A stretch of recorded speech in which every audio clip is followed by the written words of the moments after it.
አስደሳች ዜና ለባህር ዳር ከተማ ነዋሪዎች በሙሉ የባህር ዳር ከተማ አስተዳደር ሲቪልና ቤተሰብ ምዝገባ አገልግሎት ከመጋቢት 1 2018 ዓ.ም እስከ መጋቢት 30 2018 ዓ.ም ድረስ ለአንድ ወር የሚቆይ በዘመቻ ልደት ምዝገባ መጀመራችንን ስናበስር በደስታ ነው። ሁሉንም የከተማ ነዋሪ መዝግቦ መረጃውን በመያዝ በከተማ አስተዳደሩ የሚሰጡ ማንኛውንም አገልግሎቶች በወሳኝ ኩነት ምዝገባ መረጃና መስከረ ወረቀት መሰረት እንዲሆን ይፈልጋል።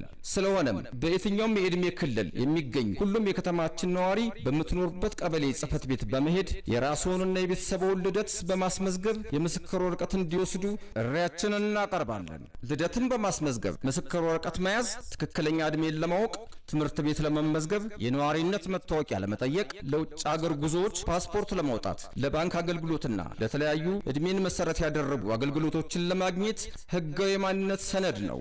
ማሳሰቢያ ከ18 ዓመት በታች ህፃናትን ለማስመዝገብ እናት ወይም አባት የቀበሌ መታወቂያ በመያዝ ማስመዝገብ የሚችሉ ሲሆን 18 ዓመትና በላይ የሆናችሁ ተመዝጋቢዎች መታወቂያችሁን በመያዝ በአካል ቀርባችሁ ልደታችሁን ማስመዝገብ የምትችሉ መሆኑን እናሳውቃለን። ይህ በዘመቻ ልደት ምዝገባ ያለምንም እንግልት አገልግሎቱን እንዲያገኙ ታስቦ የተዘጋጀ በመሆኑ እድሉን ይጠቀሙ። ከዚህ በፊት በወሳኝ ኩነት ልደታቸውን አስመዝግበው ምስክር ወረቀት የወሰዱትን አይመለከትም።